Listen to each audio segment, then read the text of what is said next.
A ver, dentro de la Iglesia Católica hay una figura que es clave, pero que, la verdad, a menudo es un poco confusa. Hablamos del diácono permanente. Se restauró hace ya más de medio siglo, pero su papel, bueno, sigue siendo un enigma para muchísima gente. Y esto ha provocado una crisis de identidad bastante profunda, que es justo lo que vamos a desgranar hoy. Y la pregunta que vamos a usar como guía, la verdad, es bastante provocadora. Va directa al meollo del asunto. A ver, ¿y si el problema de identidad del diácono no es algo que venga de fuera, sino de dentro? ¿Qué pasaría si son los propios diáconos los que de alguna manera han dejado de creer en su propio ministerio? Es una idea potente, ¿eh? Pues vamos a empezar por ahí, por el núcleo de todo esto, una identidad que está en crisis. Porque claro, aunque este ministerio se restauró oficialmente hace ya un montón de años, la realidad, la práctica del día a día, es que sigue peleando por encontrar su sitio, por definir cuál es su propósito exacto dentro de la Iglesia. Y aquí es donde vemos de dónde nace toda esta tensión. El Concilio Vaticano II, efectivamente, recuperó la figura del diácono, pero no vino con un manual de instrucciones debajo del brazo para el siglo XXI. O sea, su papel en el mundo de hoy todavía está, digamos, en construcción. Y claro, eso genera un debate que no para. Pero vale, ¿de dónde sale toda esta incertidumbre? Para entender bien la crisis que tenemos ahora, tenemos que hacer un pequeño viaje en el tiempo. Vamos a echar un vistazo a cómo ha ido evolucionando el rol del diácono a lo largo de la historia. Y ojo, porque aquí tenemos la intención original, tal cual la expresaron en el concilio. La idea nunca fue crear una especie de sacerdote a tiempo parcial o un minicura. No. La idea era restaurar un ministerio con una identidad propia, única, permanente y, sobre todo, distinta. Este recorrido la verdad es que lo deja bastante claro. Fijaos, empezamos con un papel súper importante en los inicios de la Iglesia. Luego, durante el primer milenio, prácticamente desaparece en Occidente y se queda como un simple paso, un trámite para llegar a ser sacerdote. Y de ahí el gran salto, el Renacimiento con el Vaticano II, que nos trae de cabeza el lío que tenemos hoy, esa búsqueda de una identidad clara. Y esto, claro, nos lleva de vuelta al corazón de todo este análisis. ¿Y si el problema principal no es cómo la Iglesia en general ve a los diáconos, sino cómo se ven ellos a sí mismos? Es un cambio de perspectiva importante.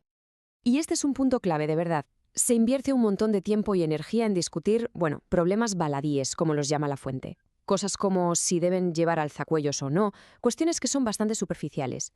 Y mientras tanto, se está perdiendo de vista lo que de verdad importa, el significado sacramental, el núcleo teológico de su ordenación. Claro, y esta falta de convicción se ve en cosas muy concretas del día a día. Por ejemplo, te encuentras con diáconos que en cuanto un laico les pide consejo, directamente lo mandan con el cura, o que ponen de excusa las obligaciones familiares para no participar en la liturgia, o incluso en reuniones de diáconos no se visten como tal para la misa. Son como pequeñas señales, ¿no?, que juntas apuntan a una duda bastante profunda sobre su propio papel. Y con esto volvemos a la pregunta del millón, dicha aquí y sin pelos en la lengua.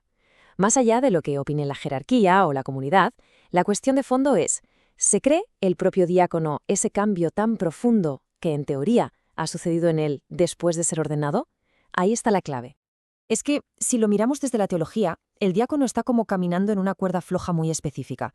Porque, vamos a ver, no es un laico con algunas tareas extra, pero tampoco es un sacerdote de segunda categoría.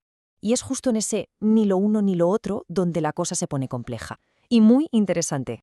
Aquí tenemos la definición, digamos, del libro. Es el primer grado del sacramento del orden. Y este pero es gigante. Su finalidad es el servicio, no presidir, como sí lo es en el caso de los sacerdotes. Esta distinción es absolutamente crucial para poder entender de qué va su identidad. Y esta comparación que vemos aquí lo explica visualmente muy bien. Teológicamente hablando, el sacerdote actúa en la persona de Cristo cabeza, es decir, el que guía, el que preside. El diácono, por otro lado, se identifica con Cristo siervo, el que sirve. Son, por así decirlo, las dos caras de la misma moneda. Dos ministerios diferentes, pero ambos esenciales. Vale, esta distinción teológica parece bastante clara, ¿verdad? Pues bien, se vio, digamos que sacudida por un acontecimiento bastante reciente. Hubo un año en concreto que para muchos diáconos marcó un antes y un después. Ese año fue el 2009.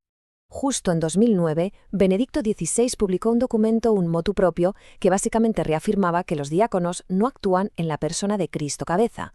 Para algunos, esta aclaración, que no era nueva, pero sí muy contundente, fue como una especie de confirmación oficial de que eran un ministerio de segunda clase. Y claro, esto no hizo más que echar leña al fuego de su crisis de identidad. Entonces, ¿cómo se sale de este lío? Bueno, pues el análisis nos propone una salida que a lo mejor sorprende a algunos. La respuesta parece que no está en darle más vueltas a la teología o en más debates. Está en la acción, en el servicio del día a día. El punto clave es este. La verdadera identidad del diácono no se construye discutiendo sobre su estatus o sobre si cobra o no cobra. Se construye viviéndola. Se define ahí fuera, en el servicio real y desinteresado a la gente, no en los despachos ni en las aulas de teología. Y esta cita, la verdad, lo clava. Describe perfectamente lo que pasa en la vida real. Porque más allá de todas las crisis teóricas, lo que nos encontramos en la Iglesia del siglo XXI son miles de hombres que, metidos de lleno en sus familias y en sus trabajos, viven el Evangelio de una forma coherente, y son ellos los que llevan la buena noticia a los demás. Actúan como un puente real entre la Iglesia y el mundo. Así que cerramos con la pregunta que inevitablemente queda flotando en el aire. Con una base tan sólida de servicio real y tangible, ¿conseguirá la Iglesia como institución darle por fin a este ministerio el lugar claro y definido que se merece? La respuesta, sea cual sea, sin duda definirá el futuro del diaconado.